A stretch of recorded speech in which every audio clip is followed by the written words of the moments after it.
बहुत समय पहले की बात है। एक छोटे से गांव में एक गरीब किसान अपनी बेटी के साथ रहता था। किसान का नाम रामदास था और उसकी बेटी का नाम सीमा। रामदास अपनी बेटी को बहुत प्यार करता था और हमेशा चाहता था कि उसकी बेटी अच्छी शिक्षा प्राप्त करे और बड़े होकर एक अच्छी इंसान बने। हालांकि गरीब होने के कारण रामदास के पास बहुत सीमित संसाधन थे। फिर भी उसने किसी तरह मेहनत मजदूरी करके अपनी बेटी की पढ़ाई का खर्चा उठाया।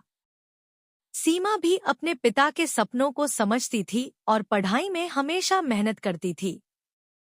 स्कूल में वह हमेशा अव्वल आती और उसके शिक्षकों को उस पर गर्व था। जब उसने स्कूल की पढ़ाई पूरी की तो उसके मन में आईएएस अफसर बनने का सपना था, क्योंकि वह चाहती थी कि वह समाज में एक बदलाव ला सके और अपने पिता की मेहनत का फल उन्हें दिखा सके। सीमा ने कड़ी मेहनत और लगन से यूपीएससी परीक्षा की तैयारी शुरू की। उसके पास अच्छे कोचिंग का साधन नहीं था, लेकिन उसने कभी हार नहीं मानी। सीमित साधनों के बावजूद उसने अपने आत्मविश्वास और पिता के समर्थन के बल पर तैयारी जारी रखी। दिन-रात की मेहनत और अपने पिता के संघर्ष को याद करते हुए सीमा ने अपनी पहली ही कोशिश में परीक्षा पास कर ली। यह खबर सुनकर रामदास की आंखों में आंसू आ गए। जिस बेटी के लिए उसने अपनी सारी जिंदगी की कमाई लगा दी थी, आज वही बेटी कलेक्टर बनकर अपने गांव का नाम रोशन कर रही थी। सीमा अब एक कलेक्टर के पद पर कार्यरत थी।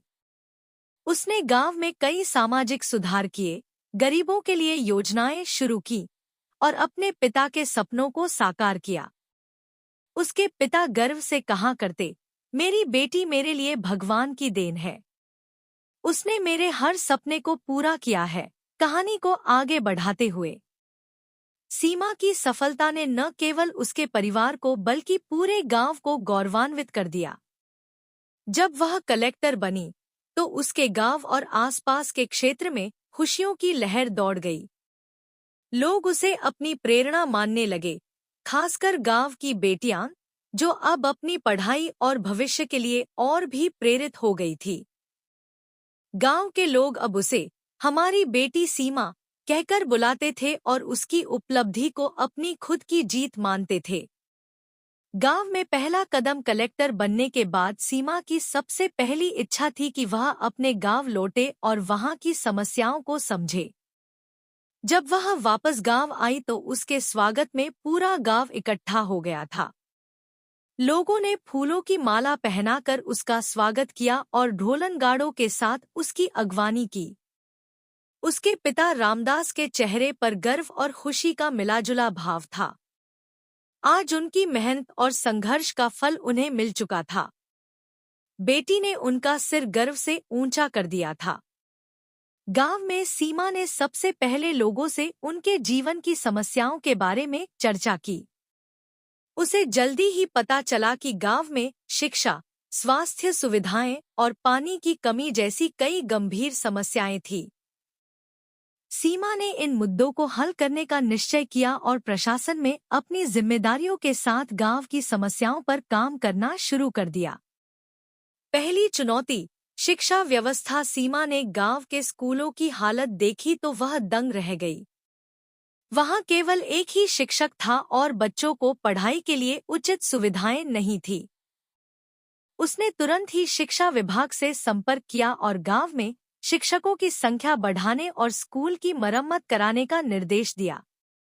उसने बच्चों के लिए मुफ्त किताबों और यूनिफॉर्म का भी प्रबंध कराया ताकि आर्थिक रूप से कमजोर परिवारों के बच्चे भी बिना किसी बाधा के पढ़ सकें।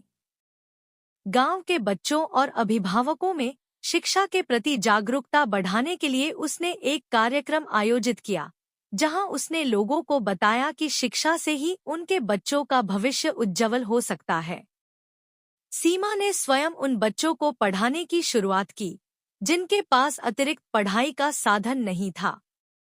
धीरे धीरे लोग उसकी बातों को समझने लगे और अपने बच्चों को स्कूल भेजने के लिए प्रोत्साहित करने लगे। दूसरी चुनौती, स्वास्थ्य सेवाएं। गांव में स्वास्थ्य सुविधाएं लगभग न के बराबर थी। कोई अस्पताल नहीं था और इलाज के लिए गांव के लोगों को शहर तक यात्रा करनी पड़ती थी। सीमा ने तुरंत इस ओर ध्यान दिया।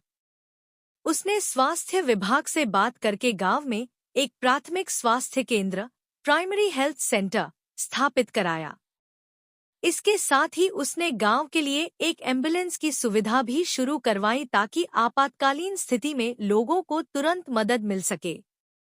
सीमा ने गांव में स्वास्थ्य जागरूकता शिविर भी लगवाए, जिनमें डॉक्टरों और स्वास्थ्य कर्मियों की टीम ने गांव के लोगों को मुफ्त इलाज और दवाएं दी। इसके अलावा उसने विशेष रूप से महिलाओं और बच्चों की स्वास्थ्य जांच का आयोजन कराया। अब गांव में लोग नियमित रूप से अपने स्वास्थ्य का ध्यान रखने लगे और छोटी छोटी बीमारियों के लिए उन्हें शहर जाने की आवश्यकता नहीं रही। पानी की समस्या का समाधान। सीमा को पता चला कि गांव में पीने के पानी की समस्या भी बहुत गंभीर थी। पानी की कमी के कारण लोग कई किलोमीटर दूर से पानी लाने को मजबूर थे। सीमा ने जल संसाधन विभाग से संपर्क किया और गांव में जल संरक्षण के उपायों पर काम करना शुरू किया। उसने गांव में कुएं और हैंडपंप लगवाए और एक बड़ी टंकी का निर्माण कराया ताकि लोगों को पर्याप्त मात्रा में पानी मिल सके। इसके अलावा उसने गांव में वर्षा जल संचयन, रेन वाटर हार्वेस्टिंग की तकनीक भी लागू की, जिससे गांव में पानी की समस्या का स्थायी समाधान हो सके। महिलाओं के सशक्तिकरण की पहल। सीमा ने देखा कि गांव की महिलाएं ज्यादातर घर के कामों तक ही सीमित थीं। उन्हें किसी प्रकार की आर्थिक स्वतंत्रता नहीं थी और समाज में उनका योगदान बहुत कम समझा जाता था। उसने महिलाओं के सशक्तिकरण के लिए एक योजना बनाई। सीमा ने महिलाओं के लिए एक स्वसहायता समूह, सेल्फ हेल्प ग्रुप का गठन किया और उन्हें छोटे-मोटे रोजगार के अवसर दिए।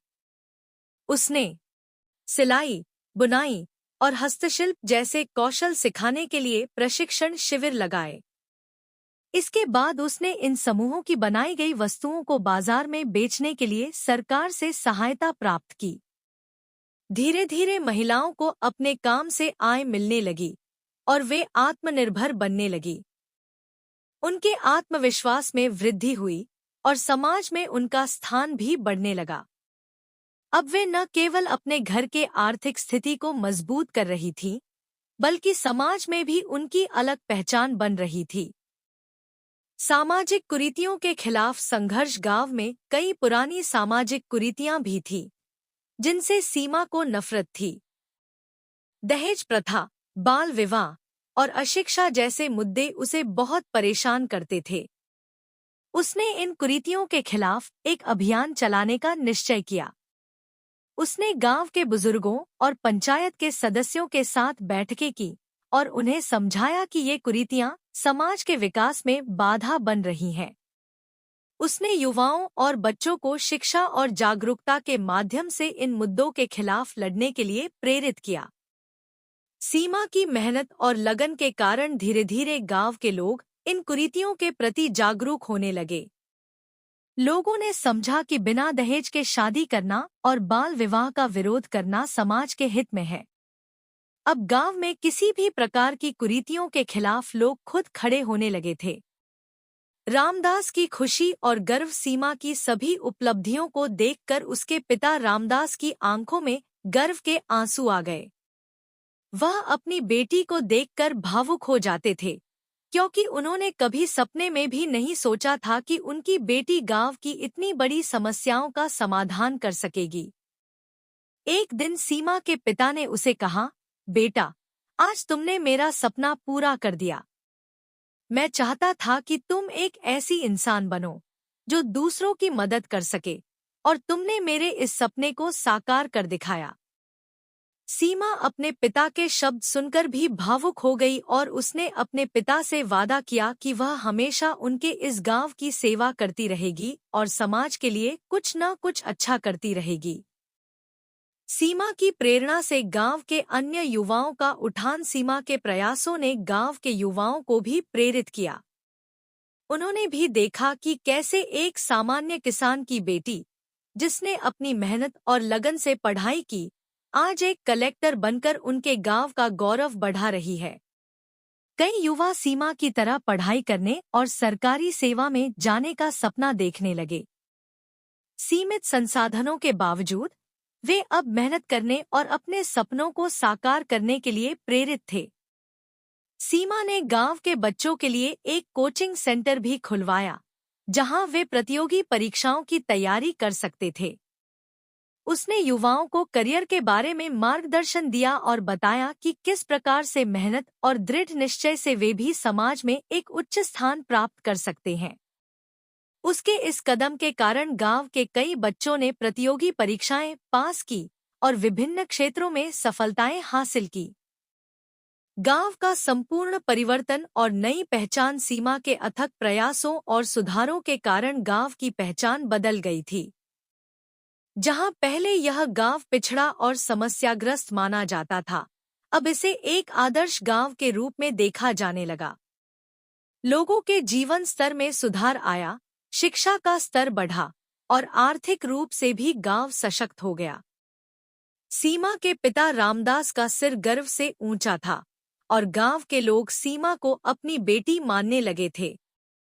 समाप्ति सीमा ने यह साबित कर दिया कि किसी भी व्यक्ति की मेहनत और ईमानदारी उसे कहीं भी पहुंचा सकती है, चाहे उसकी शुरुआत कितनी ही साधारण क्यों न हो। उसने अपने पिता के सपनों को साकार किया और समाज के लिए एक मिसाल कायम की। उसकी कहानी एक प्रेरणा बन गई उन सभी लोगों के लिए जो अपने जीवन में कुछ करना चाहते हैं, लेकिन परिस्थितियों से हार मान लेते हैं।